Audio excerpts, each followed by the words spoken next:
Hey everybody, and welcome back to RC Classic Garage and another episode on the barn find Alfa Romeo 1750. Now if you've been following the story, you will see that we dragged this car out of a barn where it had been sitting for 40 years. We gave it a long overdue wash, it's been dry ice blasted underneath, and we did the strip down. Glass out, interior out, and engine and gearbox out. And now we move on to the next big phase, and that's getting the body ready for paint. Now, as I said before, this will be a smart restoration, where we'll be leaving the car as a rolling shell. We won't have a full rotisserie, but everything will be repainted and everything will be rebuilt section by section. Now, I enjoy these rebuilds, and I want to be involved in the process as much as possible because it's all part of the fun and it's all part of the challenge. But there are two jobs that I leave to the professionals, and that's welding and exterior paintwork. Now I have a professional welder lined up who will be coming into the garage in the next month for a couple of days. And he'll be helping with the metal fabrication and the panel replacement. So we know we're going to be replacing the wheel well, the bottom end of all of the sills, and the radiator cross member, as well as anything else that we find.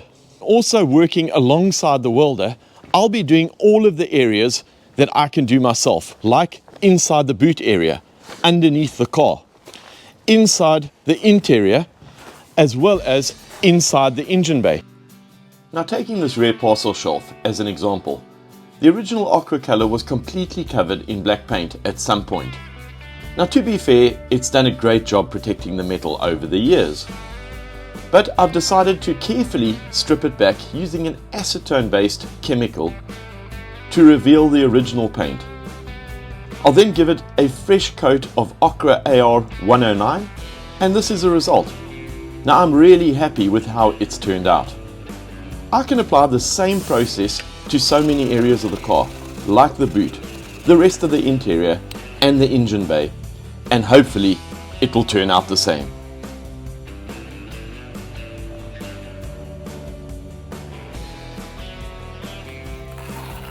So with my plan, the welder booked in, I'll order up the replacement panels of what we know so far.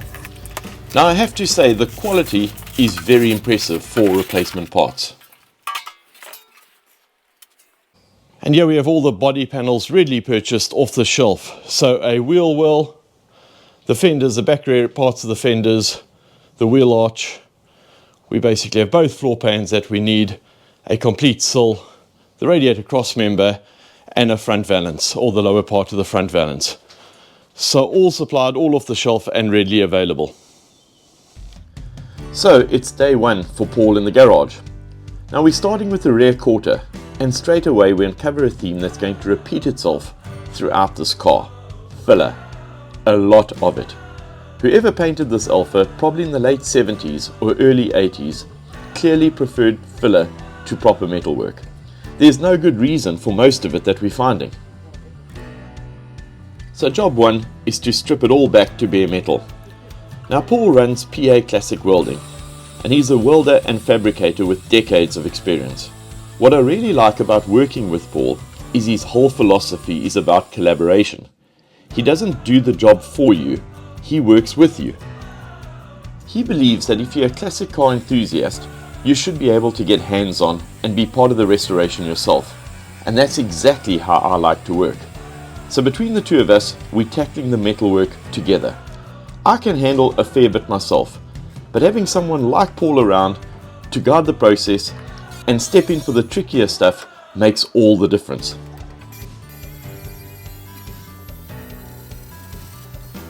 And this is a part of the restoration people don't really see. Grinding the internal panels, ensuring they're clean, and painting them in rust converter. Now with all the old filler and old lead repairs removed, we can start fitting the new panels. And for once, some good news. The replacements are pretty decent. So technically this is where things can start to snowball, because what we've done is we've cut back the outer layers, and now what you get to see is you get to see the inner skins. Thank goodness the wheel arches are all pretty good. But clearly, right here on the back lower section, you can see that we've got some rust holes. Now, you could technically patch that because it's not very bad, but a new panel like this costs just £35, and well, I went up and ordered the panel because it's obviously better to put in a replacement panel where you get all the right contours and everything's correct rather than try to fabricate that. And the same goes for this back valance where this corner had rusted out. So we would need to fabricate this section. But there are quite a few marks on the back. So for the sake of £115, I've decided to replace this because then the whole back of this will be perfect and we would have the correct shape offering up to the new panel. And the door is another, because the door is actually pretty good. But I'd budgeted to put a new panel across the bottom of the door. And after chatting it through with Paul, one of the things he said is we're going to land up with a weld right across the middle, which is not ideal.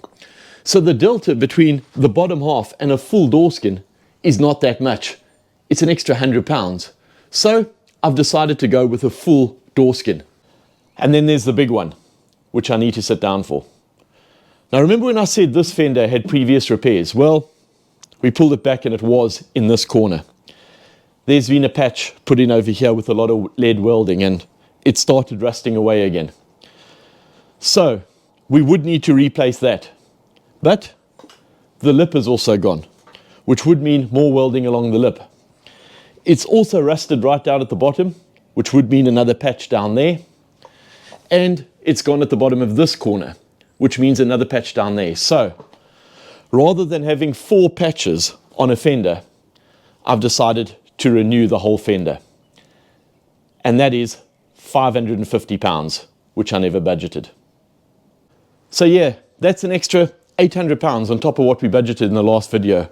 But the upside is, by the time we finished, there'll be far less welding on this side of the car. There'll be new metal across the fender, across the door, across the sill, and across the back end. So I think at the end, we will get a much better job.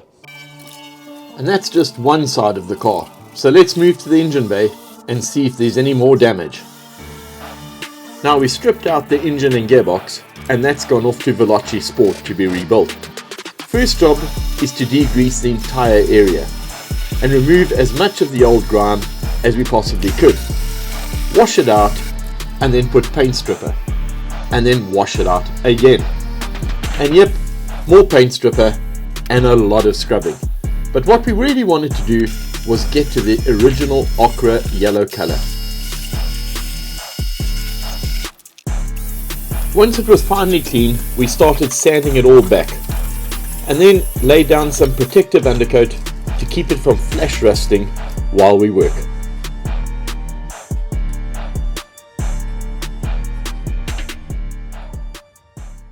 Now along the way, the car must have had a few battle scars because we have a few dents to repair now that we've taken away all of that old filler. We also see there's a couple of little holes in the battery tray, so probably best to get a new one of those. And well, the support arm down at the bottom is a little bit pitted from sitting in the barn. So actually, rather than trying to repair the pitted one, we'll also replace that. So now that the engine bay is sitting in undercoat, we're ready for the next phase, which is metalwork and fabrication. That's the front valance, the cross member, the battery tray, and that support piece. And then we'll be ready to prep it for paint. Now let's move over to the left-hand side of the car, and well, this was the side of the car that was facing the inside of the barn, and the one I thought that had a lot less damage on it. So let's get all of the filler stripped back and see what we are dealing with. Now as we're going down to metal on this side of the car, I can see that there were some previous repairs that I'd mentioned. Now, looking at this back fender, there's a lot of lead under here, right across the wheel arch, and right down at the back. So I would imagine that this is going to be a repair similar to the other side, where we're going to put on a back panel, a wheel arch, and the lower end to repair all of the lead that's previously being done. The door on this side is very good. There isn't too much to repair on that. There is a new sill needed on this side, and well, thank goodness, this fender is really good. There's not much rust on it at all. It maybe just needs a lower half down there.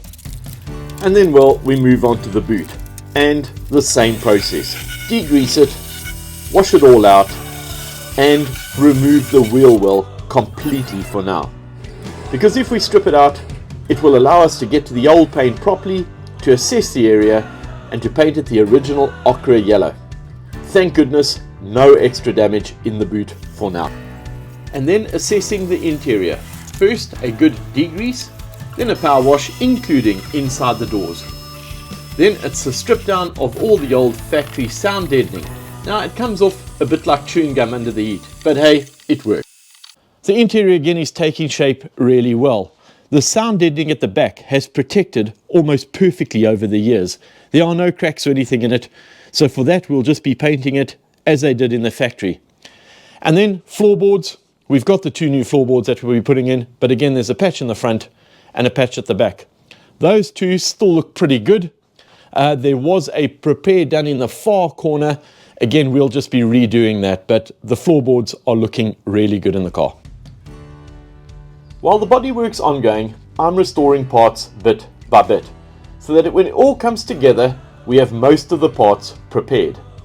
Now I'd actually budgeted for a brand new steering wheel, but before dropping £350, I thought let's have a go at saving this original one. So first up, removing the old flaky varnish and taking it right back to bare wood. We then repaired the old cracks with wood glue and filled in the little holes and imperfections, but retaining its character and definitely not giving it splinters. A thorough sanding, and on goes the varnish in thin, even layers, sanding lightly between coats so that it gets a smooth, silky finish. Next, a bit of elbow grease to bring the aluminium back to life, a new center badge for the final touch. Now I think the wheel is saved and can go back on the car when the time comes. It's nice to have £350 saved. We're definitely going to need a few more of these wins to offset the overspend on the metalwork. We're going to be rebuilding the wiper system. Now, here we have the wiper arm and we have the motor. Now the motor is C-solid, as you would expect, and I think for the wiper motor, they're really easy to replace. So I think for this, we'll just order up and buy a new one. Now the wiper arm is also pretty seized up and pretty rusted on all of the parts. Now remember your chemistry from school? Apparently a mixture of citric acid and sodium carbonate can remove rust effectively. So let's give it a try. What we got is 1 litre of water,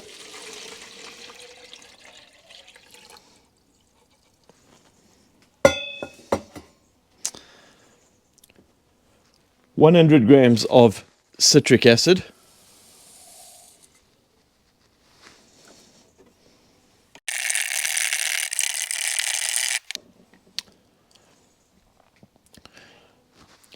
(40 grams of sodium carbonate),